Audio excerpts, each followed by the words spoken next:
Just a couple of introductions. I actually was introduced to Lynn by my son when he was home in COVID, and most of you know my son Brandon Fink, who's been a speaker here, and he said, "Mom, I've met this amazing woman on LinkedIn. You have to reach out to her. Her story is unbelievable. You're not going to believe it. You have to reach out to her. You have to get her as a speaker." So I kept my fingers crossed. I reached out to Lynn, who was so responsive. Thank you. And here we are today. And I'm not going to take any more time away from Lynn because she has an amazing story to tell. So I'm going to pass the baton to Lynn. Oh, thank you so much for that warm introduction, making me feel so welcome. It's clear that you ladies have an amazing bond already. You all know and trust and support each other, and I feel blessed to be welcomed into your group today. Thank you. My name is Lynn Julian, and we're here today to talk about resiliency and the secret to resiliency. And for my life, what I found to be the secret to resiliency is learning to do things differently. That's how you rise up after you fall. And all of us have fallen in one way or another, an accident, an injury, death in the family, all the top 10 life stressors. But it's not about falling. We're all going to fall. It's about how you rise back up. We want to do more than just survive. We want to thrive. Surviving, I feel like some of that is left up to fate. You don't have control over whether you survive or not, but you do have control over whether you thrive.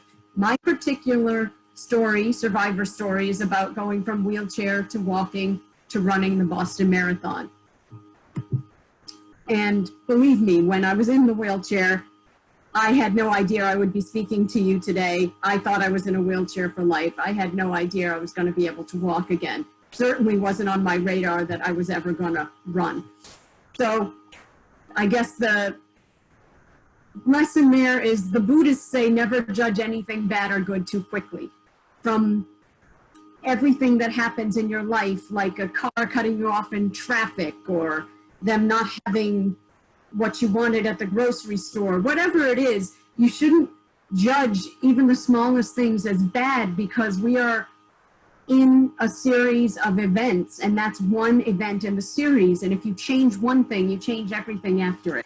So you don't know in the future what may come to you, what good may come. People who suffer a loss sometimes end up starting an organization or a support group for others who have suffered the same kind of loss, and they find this great fulfillment. And they always say they could never have imagined anything good coming from their loss, but here they are in a support group, helping other people, making something good happen from it. So you just never know. This screen is just a short background about who I am. We're short for time. I'm not going to talk about any of this. This is some of the foundations that I volunteer with. Strength to Strength is for survivors of terrorism. If anybody has a friend or family that was involved in any kind of attack internationally, we have members all over the world. That is the best support group I know of. The U.S. Pain Foundation is for people who have chronic pain of absolutely any origin, any kind. They're a wonderful foundation. We Go Health is based right here in Massachusetts, and it's a much more intimate support group, and people can actually get paid for being patient consultants, advocates of something like arthritis. And if you feel like you have extra energy to advocate, then this is a place where you can actually get paid to advocate. And I'm not going to go through all of them, but you can feel free to have a screenshot or take a picture. There we go. And this is just talking a little bit about what's coming up. I used to be a musician and had a stage accident that left me in a wheelchair. I would dress up as a pop superhero, and there was a comic book that went with it. I was on 30 CDs internationally and in Rolling Stone magazine, and it was all about girl power. This particular superhero only got energy when she helped other women. And through helping other women, she became stronger and able to defend herself and defend other women. And if she stopped helping, she became weak. And that was her magic power belt there that she's wearing. I had such fun wearing with the accessories. Shortly after that, well, you know what? I'm going to save it. There was more to come, and we're just going to get right into it. Here's just a few of the challenges that I've survived and thrived. And I'm sure that all of us have survived something. And I hope that we're going to help each other learn some things today and learn how to do more than just survive, but thrive past it. In childhood, I was temporarily paralyzed, and it was either a tick or a spider bite. They're not sure which one. Through puberty, which is a tough time for all of us, I developed migraines, and undiagnosed, had no idea what they were, but as you can imagine, they really disrupted my life. The stage accident, the terrorist attack, 2 years after that, the Belize Zoo, I was attacked by a swarm of hundreds and hundreds of insects in a rainforest at the zoo and developed chronic Lyme disease. Basically, these are invisible injuries. There's no broken bone to set. There's nothing that they can visually see about you that has gone wrong that they can fix. And it's very difficult to get these types of invisible injuries diagnosed. And I think that those emotional scars from being misjudged by doctors leads to question and judgment by friends and family as to whether it's just a mental health issue. And all the years it takes you to get diagnosed leave you with emotional scars and kill your self-esteem and your confidence. And that's why support groups like SheCan are so important to your recovery, to thriving. It's very important to have a support group underneath you. Let's move on. This is when I was a pop superhero. I was a little intimidated to perform as myself. I have a degree in jazz and contemporary music. I wrote pop music, and I always performed as this character for the last portion of my career. It just talks about what I had achieved in my career, where I thought I was going, and I'm sure all of us can relate that we think we have a plan. We worked toward a degree, and we got a job in a certain field, and we have a plan. And sometimes life has other plans, and it doesn't always happen to other people. Sometimes it happens to you, that you work your whole life, and you get derailed. And all of a sudden, I was in a wheelchair. I couldn't sing. I couldn't play music. I was stuttering. I was having trouble talking at all. And I certainly wasn't able to go back to that job. And it was terrifying in the middle of my life to start over and think, what am I going to do? I can't go back to school like this. I don't know what I'm going to do. Well, what I did was learn to do things differently. I stopped saying, I can't play music anymore, and crying, which, you know, there was a good year of that. Let's be honest. But once I got past that and stopped saying can't, learned to be resilient, that's when my progress started. That's when I started rising back up. I decided, well, you can't play music. What can you do? You spent your life since you were 5 years old on stage. What else happens on stage? Let's try acting. And I took some acting classes. I started doing local, regional short films and commercials. And I thought, that's your new career. You're good. And I was really happy and proud of myself that it took 6 years in and out of the wheelchair and then walking with a cane. And I was registered to go back to UMass Boston to finish my Bachelor of Arts. I had 8 classes left. It was very exciting, but the 6 years did not come easily. These next slides are all things that happened in those 6 years. If anybody, I include the slides simply because if anyone else out there has chronic pain or injuries or of any kind, you can feel free to write down I will show you slides with social media so that you can contact me, or you can post questions directly on SheCan's Facebook page, and we can just make that light up with questions later. And then we can share the answers with everybody. I also do speeches on resiliency from chronic pain, and these are all the treatments that are available that people don't realize. Pain treatment options. You can just take screenshots of these because they might not apply to everybody, and I don't want to spend too much time on them. But there's a lot more types of physical therapy than just going there and doing exercises like I thought before I had to do all the types of physical therapy. There's occupational therapy and ocular therapy and vestibular therapy. There's a lot more out there than just doing the exercises and lifting weights. These are types of mental health therapy. And again, my knowledge of that was very limited. I thought mental health therapy, you go in, you complain to somebody, they're paid to listen and try to help you solve it. Maybe you have couples counseling. That's all I knew of. But actually there's cognitive behavioral therapy, cognitive processing therapy, there's support groups like SheCan, and all kinds of specialty therapies like biofeedback and EMDR. And I'd be happy to share experiences privately or publicly and questions with you about those. These are just different types of medications that are available beyond pain relievers. When people are in pain, they just think, oh, pain relievers, and then maybe they get scared and say, well, I don't want to be addicted to something. There's all kinds of other things that might help you beyond pain relievers. These are medical devices. If you really don't want to ingest pharmaceuticals, and who could blame you, these are all kinds of alternatives for pain relief that have nothing to do with pharmaceuticals. Again, I just had no idea what was out there until I went to places like the US Pain Foundation, places like Strength to Strength and We Go Health, and found out, wow, I have all these options. I had no idea.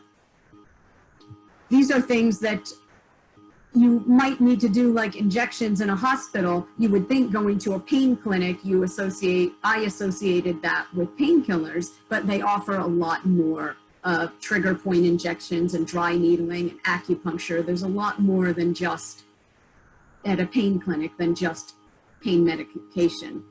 One of my favorite on this page is hyperbaric oxygen therapy. Oxygen heals brain tissue. Oxygen heals all tissue.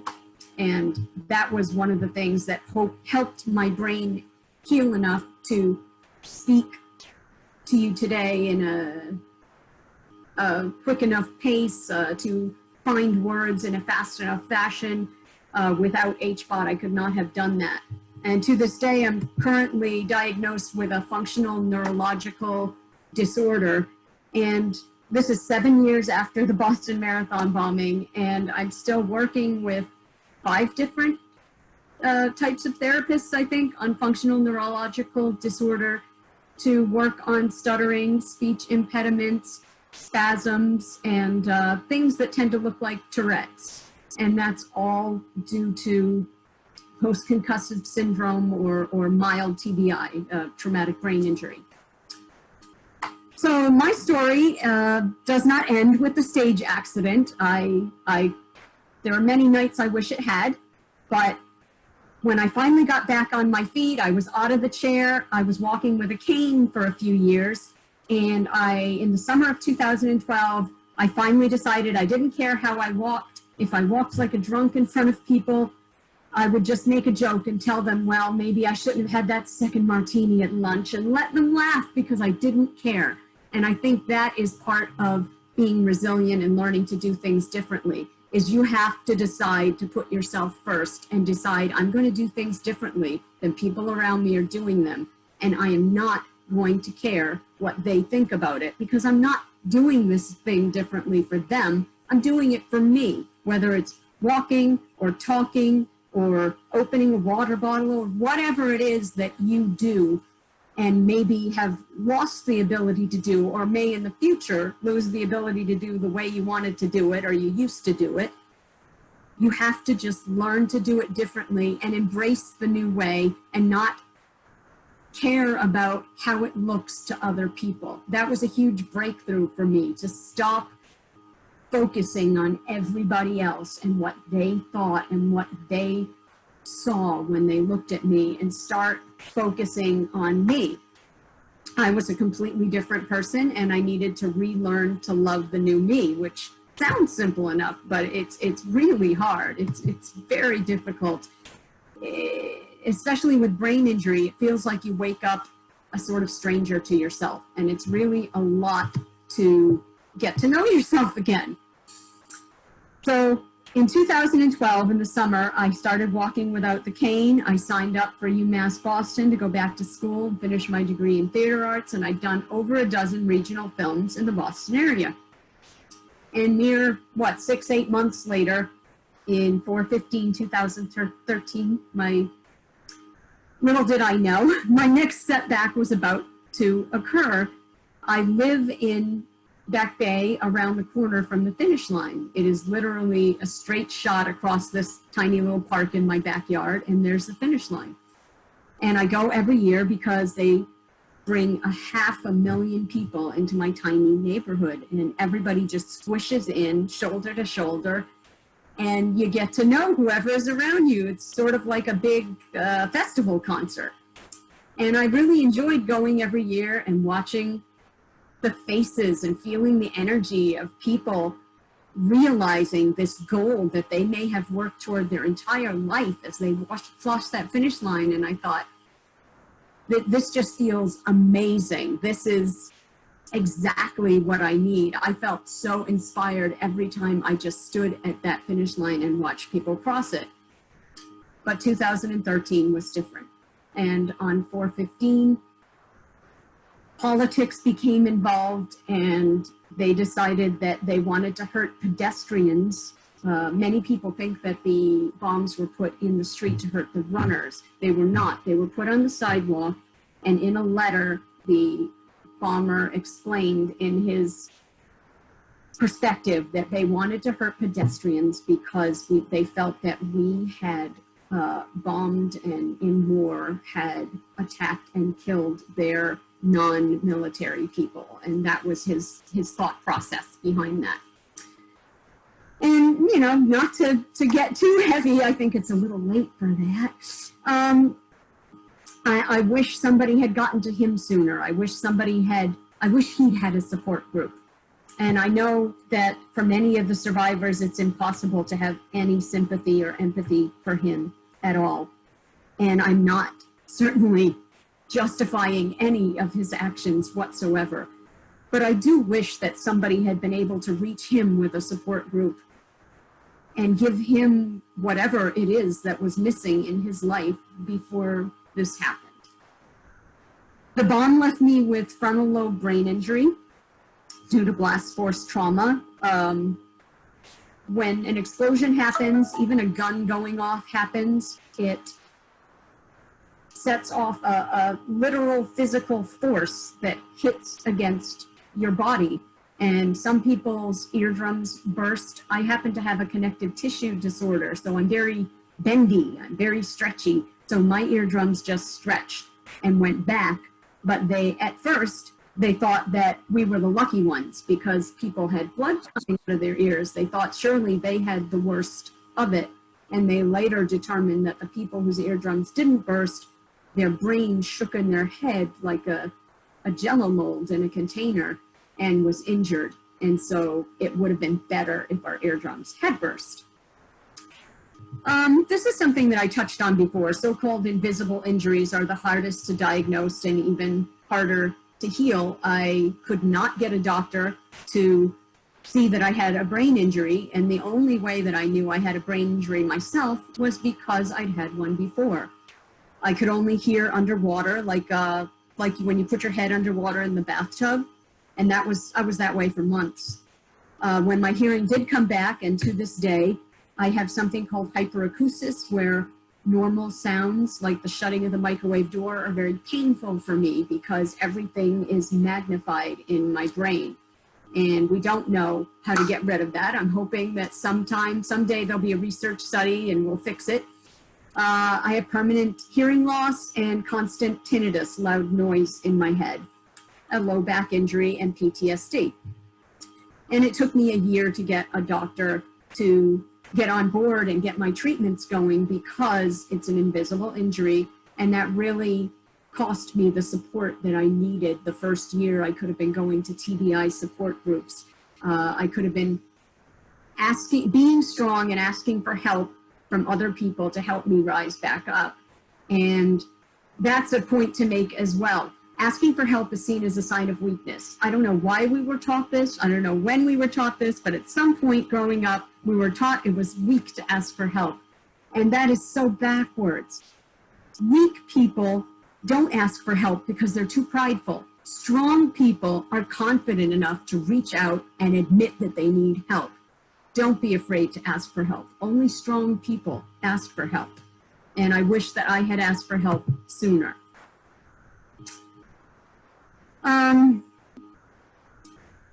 I eventually, after I'd say a year or two, I discovered that I could make something. There was a silver lining. I could try to make something good come out of this, and discovered volunteering as my new passion and purpose, which is how I ended up speaking to you here and with you here today.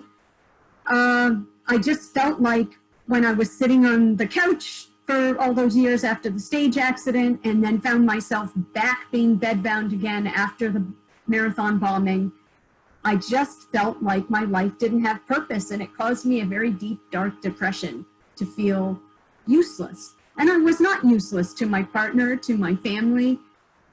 Certainly that was just my perspective, but it's how I felt, and I couldn't seem to change it.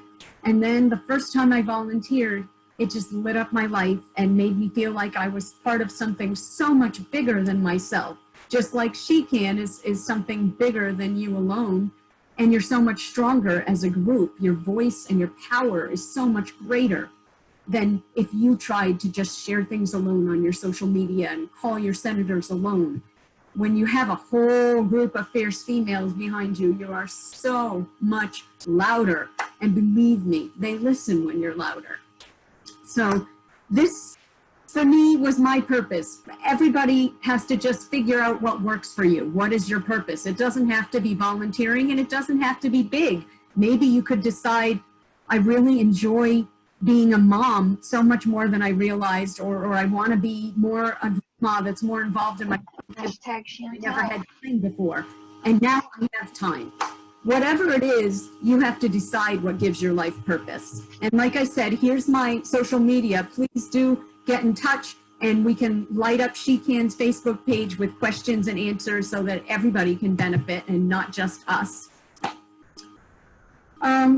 This just talks about the weak moments, the moments when I felt weakest. I think in hindsight, I look back at them and think those were the moments that proved how strong I am. At the time, they made me feel like powerless, hopeless. I felt like I was never going to get out of that chair. And then after the bombing, I felt like I was never going to get out of that bed. I had such functional neurological disorder, FND, that some days I couldn't walk straight. I had to crawl the walls, and it felt very hopeless. But perspective is everything in life. I was looking at it from the perspective of I can't, and what I can't do, and what I don't have. And once I was in a more centered, grounded place, years later, I was able to look back at it and said, you could have chosen a better perspective. You could have chosen to be more positive, and you just didn't realize you were making a choice at the time. And it was a dark choice. It was a bad choice. I could have chosen to look at myself and say, oh my God, you know you're going to wake up and be in pain every day, and you might not be able to walk, and you might not be able to talk right, and you still sign up and volunteer for things, and you still show up for family events, and when your friends need you for anything, you still say yes. You should be so proud of yourself. But instead, I chose to see myself as weak because I was having so much trouble walking and talking and functioning, and my life was a different life than I had before, and it was a different life than certainly I had planned for and built. And rather than embrace change, I feared change, and I fought change, and I saw myself as weak. And I am telling you, I wasted those years. And if I didn't learn this lesson, my grandma said there's no mistakes, only lessons. So I analyzed it until I found the lesson. And the lesson is that those weak moments are when you prove to yourself that you're strongest. Those weak moments are when you can choose, okay, this isn't the life I planned, but it's a life and I'm lucky to have it, and I'm going to embrace it and see what I can do with this new life and see myself as strong for trying to embrace this change and learning to do things differently. And that is the secret to resiliency. Instead of saying, well, I can't walk the way I want to walk and I used to walk, or I can't talk the way I want to talk or I used to talk, or I can't, whatever it is that got taken away from you. I can't do this job anymore because my boss fired me. You have to decide, well, am I going to cry and see myself as weak because I got fired? Or am I going to give myself a moment to process this, cry if you need to, and set a limit and go, come Monday morning, I'm going to look at my new opportunities. When I had that job tying me down, I didn't have these opportunities, but now I have an opening. I have a chance to open a new door in my life. And I'm going to change my perspective, and I'm going to look for all the possibilities that have now been opened up to me, instead of looking back and crying about all the possibilities I think have been taken away from me. You always have to put your perspective forward and see what is given to you and be grateful for what is given to you, instead of mourning what you've lost for the rest of your life. That is the secret to happiness. It's your perspective. My advice for others facing challenges is don't face them alone. And by joining SheCan, I think you've already embraced that concept and don't need me to speak to you about it. Whatever you're going through, not just now, but in the future, I hope you remember these words, that there is a support group for everything now. I have multiple rare diseases that have nothing to do with the stage accident or the bombing. It's just another challenge that I was given. And I thought, they're rare diseases. There's no way there's going to be support groups for this, but there are. And if there isn't something, like there isn't an EDS group in Boston, Ehlers-Danlos is the connective tissue disorder I have. So once I got to a level where I had enough strength and I was stable enough, I decided to co-chair one and just start one. Because if I'm looking for it, then other people are looking for it. So maybe you can't change the whole world, as they say, but you can change one person's whole world. And if you can't find somebody else to help be the change that you need to see, maybe you are that change. Maybe the universe is telling you that you need to be that change for somebody else.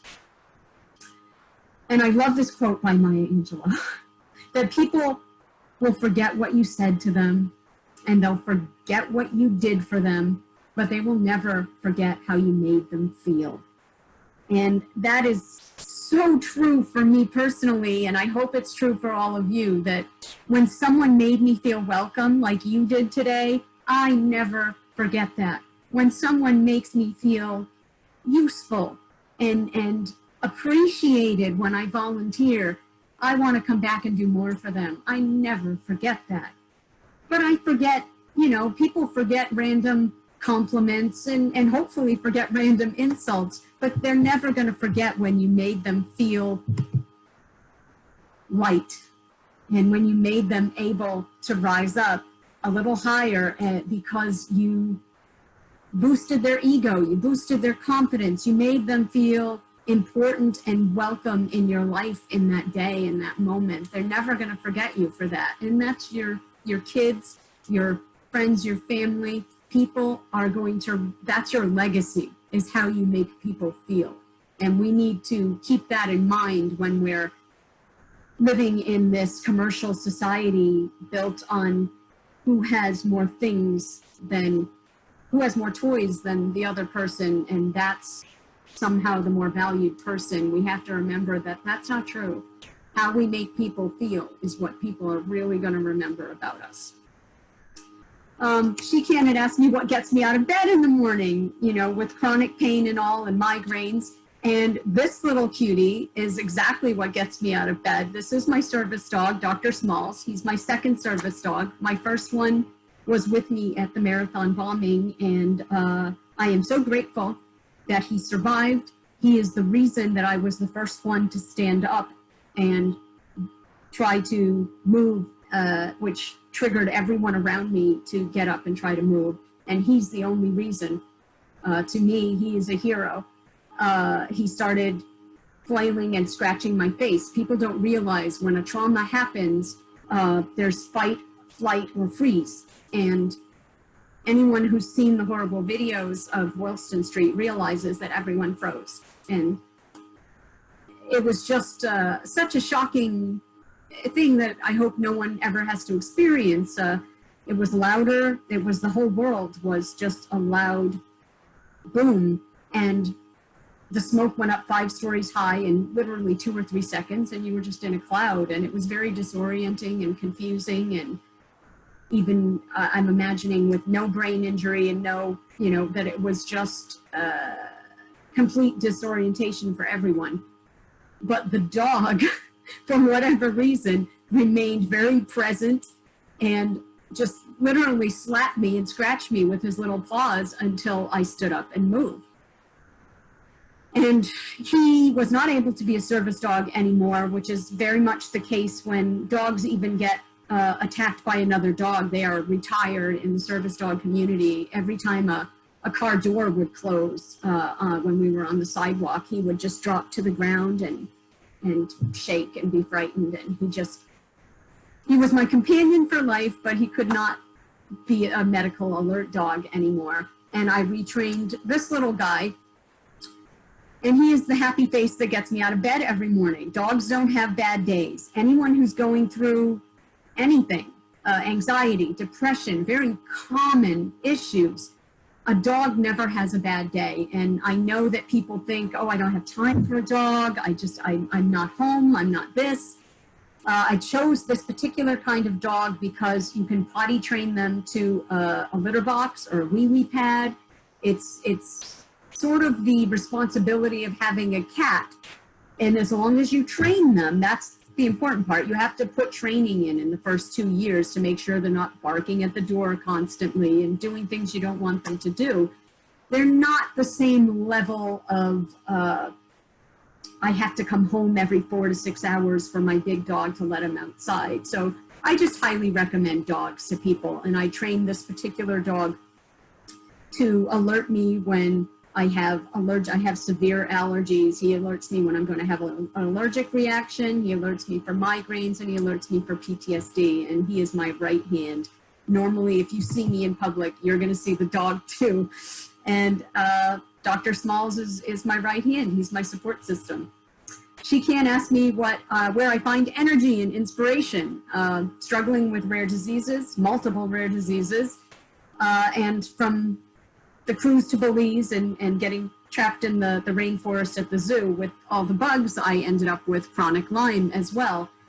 I very much seek out inspiration on a daily basis, and I find it. I think perspective is everything, and you need to just decide to set your perspective on what you want to see. Meaning, if you decide that I'm frustrated about the presidency right now, or I'm frustrated about what's going on with mail-in voting, or whatever it is, that's what you're going to see everywhere. I'm frustrated about inequality or lack of diversity. You are going to see it everywhere because it is everywhere. But is it healthy for you to focus on it constantly? That's what you have to keep asking yourself. Does this serve me? Or would I be happier if I chose to focus on positive things like SheCan is a very diverse organization. So I'm going to focus on organizations that serve me, that are diverse, instead of giving my time, energy, and attention to organizations that are not. There comes a point when you have to put yourself first and decide, does this perspective serve me, or do I want to change my perspective to focus on more positive things that do serve me? And you can still fight the good fight, and you can still be the change that you wish to see in the world. But if you're looking for light, you're going to see light everywhere. And if you're looking for darkness, you're going to be enveloped in it. And it's not the path to happiness to focus on the people who are not using their powers for good. So I try to only give my time and energy to people who are using their power and energy to do good in the world, because that makes me happy.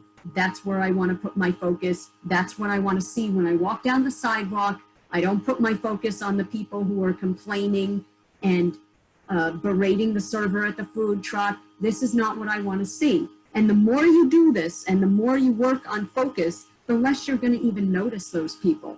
And until you, it does take effort, but it's worth it. It's so worth it. And here I'm seen in a pashmina tied around my neck because I do this sometimes. My cape may be invisible like my disabilities, but I still feel like I need to be a superhero every day. There's a medical study that showed if you stand up and just put your hands on your hips like this, it actually triggers your brain to be more confident. And you might see people do that in person before they walk out on stage to give a speech, before they walk into their boss's office. The Wonder Woman pose, and medical science has actually proven that that does boost your confidence and boost your energy, and I highly recommend the Wonder Woman pose. And for me, I take it one step further, and I love clothing that looks like capes. They asked for a go-to indulgence that anyone can use, and for me, that's Epsom salt baths. And this is a little blurb from Maryland Medical Center about why Epsom salt baths work. Epsom salt is about $1 a pound. Everybody can afford it. You put 2 cups in your bath at the end of the day, or you can plug your shower and just put a cup at your feet in the shower, and it reduces inflammation, which reduces pain. It detoxes your body from maybe that girl's night out and the bottle of wine. It's absolutely key to feeling your best and having the most energy.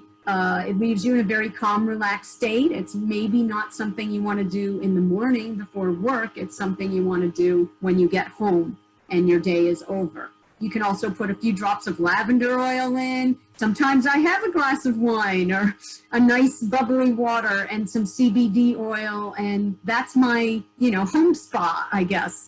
But I don't go a week without an Epsom salt bath, and I know people that do them every single night and swear by it.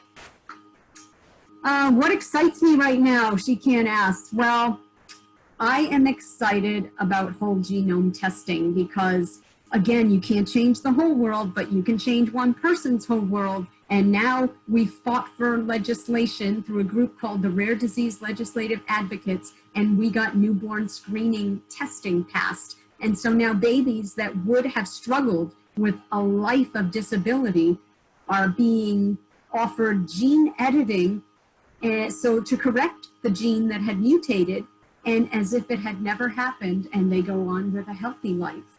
And some of them, it's life-saving, not just life-changing. And I think that that is an analogy for a larger lesson, that we're making one tiny change in one tiny gene, and it's changing their whole life. And that's the way it is for all of us, that one change you do today, changing your perspective, changing your attitude, maybe a lifestyle change that I'm going to walk instead of take the elevator. That one change changes everything for the rest of your life. It's not a fad diet. It's not a phase that you go through. It's a change that you've decided because you wanted to better yourself. And that one change, like taking the stairs, is going to affect your lungs and your heart and your weight and your blood pressure. It's going to affect your blood sugar, everything. So think about that when you're deciding, oh, it's just a small change. It doesn't matter whether I take the stairs or the elevator. One change can change everything.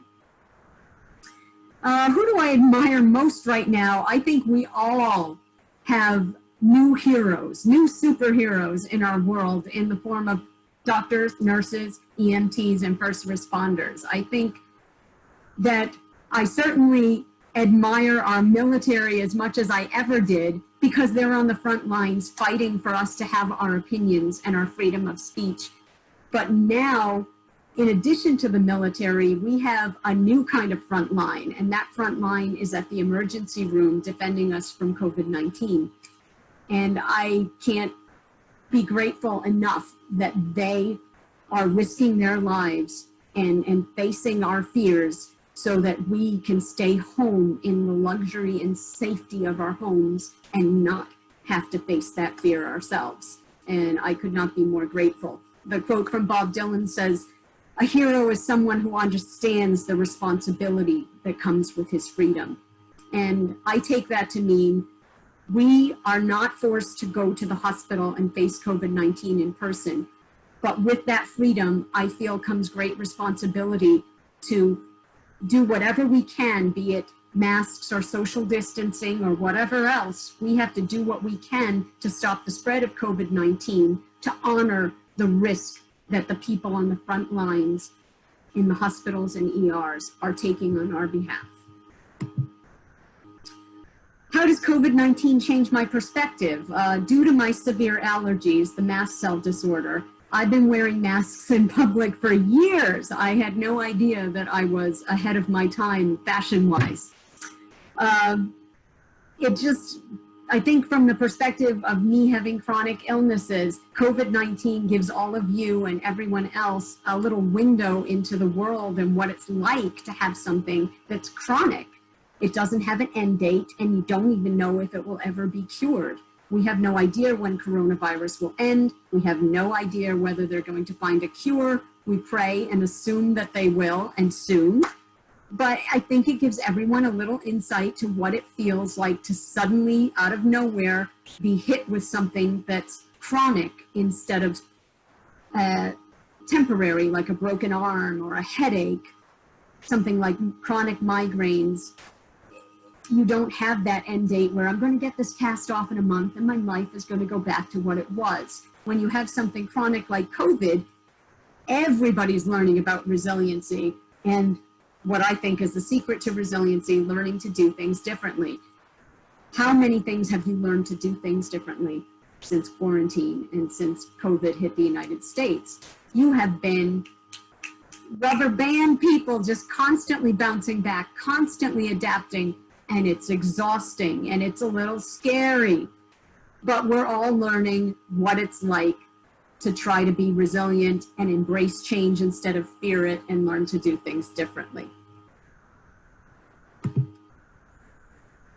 So this is what I've been saying all along. That is the secret to resiliency, learning to do things differently. And part of that is to stop saying, I can't, oh, I can't go to the grocery store anymore, and I can't do this, play basketball, do my hobbies, and I can't go to my group and my book and this, like the book club.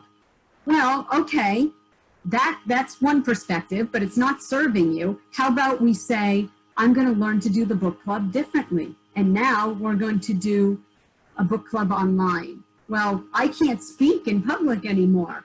I could go complain and be angry and get upset, but is it going to serve me to do all those things? Or would my time and energy be better spent figuring out how I can still speak in a different format, like virtually?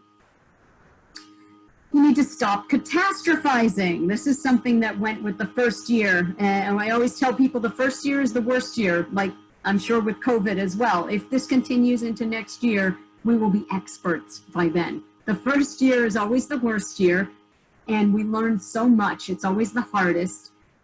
We need to stop catastrophizing and stop saying, well, I always this and I never that, I never get to go out, and I'm always stuck home. And it's not true. There are many little things that we can learn to do differently that will allow us, like people are singing out their windows, and people are doing socially distanced little activities with their neighbors in the backyard that they never did before. Maybe they're getting to know their neighbors better. Maybe they're making new friends. But if they stayed catastrophizing and just sat there feeling sorry for themselves, they'd miss out on all that. You have to stop being angry and forgive your body, or in this case, I guess we have to forgive the virus, that it feels like this change was forced upon us and it's unwelcome. And it's scary, and we want just to go back to what we knew as normal. Everybody just wants life to go back to what it was. And I don't mean to upset anybody, but I don't think life will ever go back to what it was. And that's okay, because we've grown. We're not the people that we were last February. We're new. I think we're better people, we're stronger people, we're smarter people. We've learned to do so many things because we were forced to, because of quarantine. We've learned to do so many things differently. Why would we want to go back to who we were in February and give up all the skills? I say that we stop being angry, we forgive whatever brought us here, and we embrace all the new things that we've learned to do now, and we move forward and just learn to love the new normal, love this as the new normal. And when we get back out and everything's opened up again, we're going to be so much more grateful, we're going to be so much more appreciative, and we hope that that comes as soon as possible. This is just a sheet about where you can find me, what I've done, what I still love to do. I write chapters for books. Maybe someday I'll write a whole book. I write a lot of articles. As a patient advocate, I volunteer to educate other patients who have my conditions, and there's a list of the organizations there and where you can connect with me. I'd love to see you all on LinkedIn or Facebook or wherever, and SheCan's Facebook page. Any questions we don't get to today, because I know time is always precious.